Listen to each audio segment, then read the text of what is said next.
लोग हैं जिन्होंने दशकों तक बैलेट पेपर के बहाने लोगों का, गरीबों का अधिकार छीना।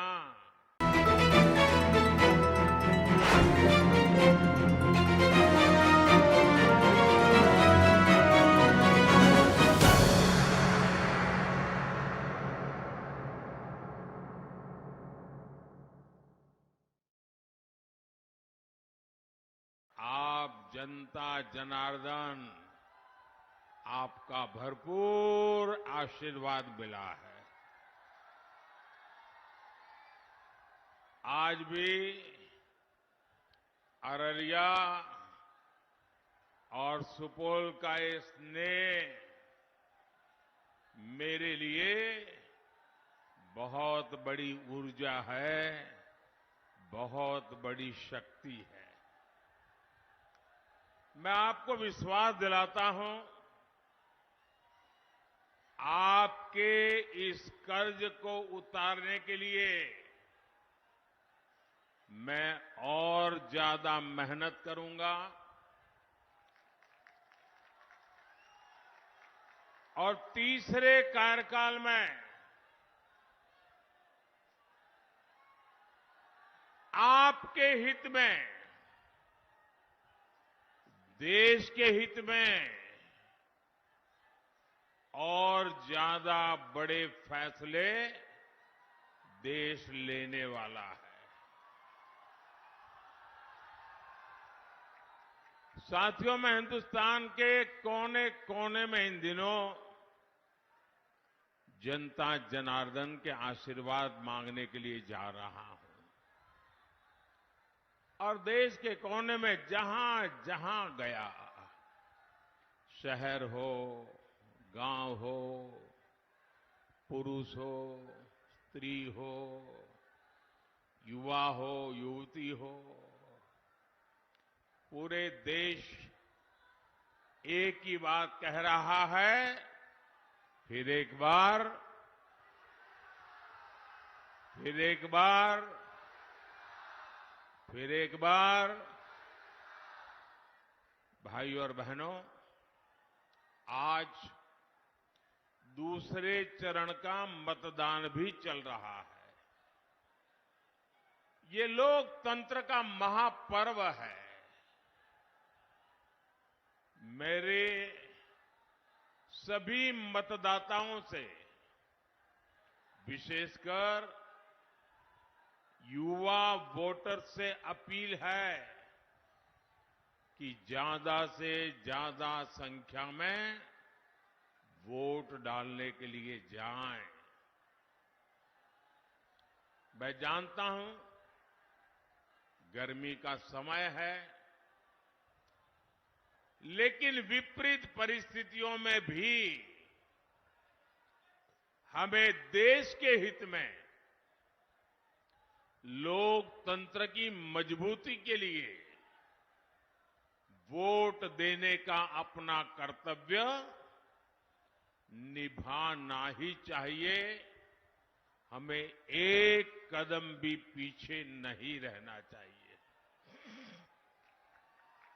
और मेरा तो आपसे भी आग्रह है, जब आपके यहां मतदान का दिवस हो, हर पोलिंग बूथ में यात्रा निकाल करके 20-20, 25-25 लोग गीत गाते गाते, थाली बजाते बजाते, उत्सव मनाते मनाते पोलिंग स्टेशन पर वोट देने के लिए जाना चाहिए।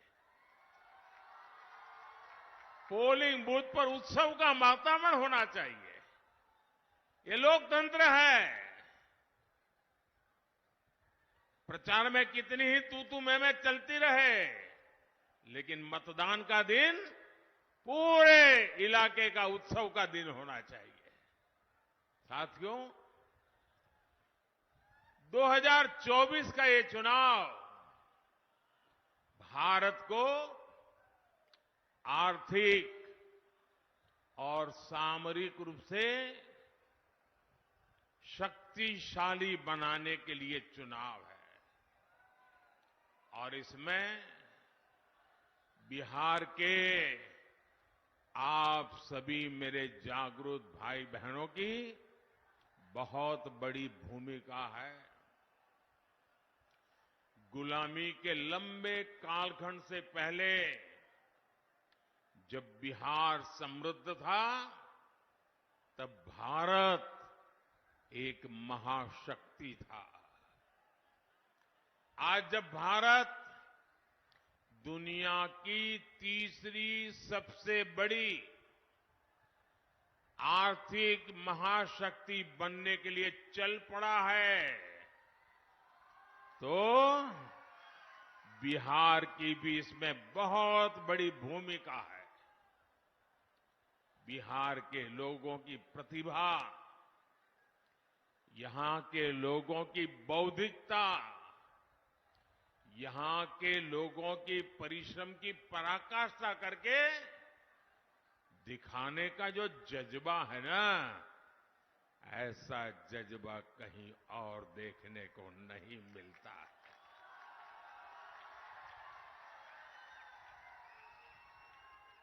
बिहार के इस सामर्थ्य को और बढ़ाने के लिए दिल्ली में आपका ये सेवक और यहां बिहार में हमारे नीतीश जी और उनकी पूरी टीम पूरी शक्ति से काम कर रहे हैं।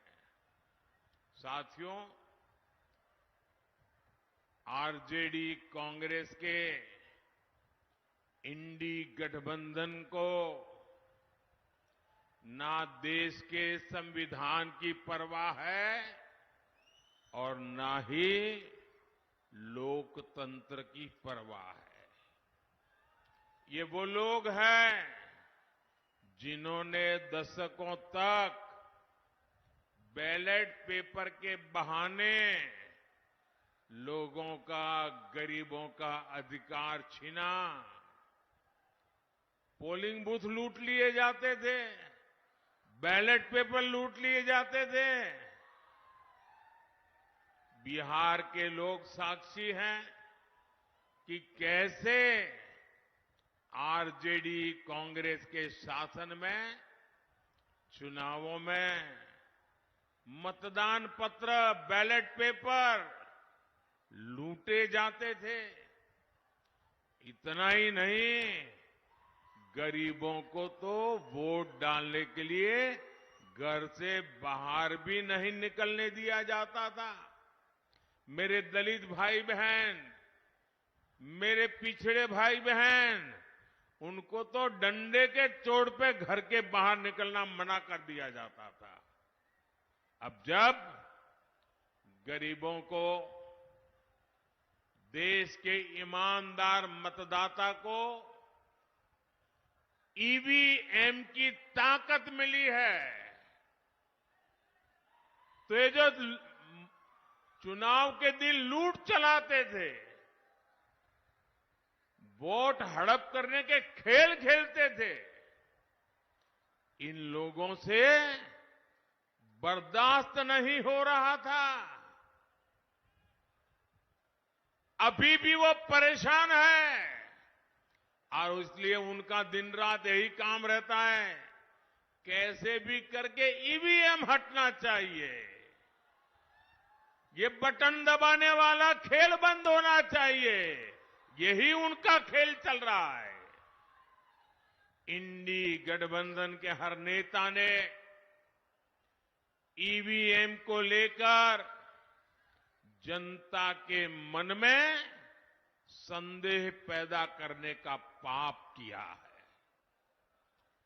लेकिन आज देश के लोकतंत्र की ताकत देखिए, बाबा साहब आंबेडकर के संविधान की ताकत देखिए।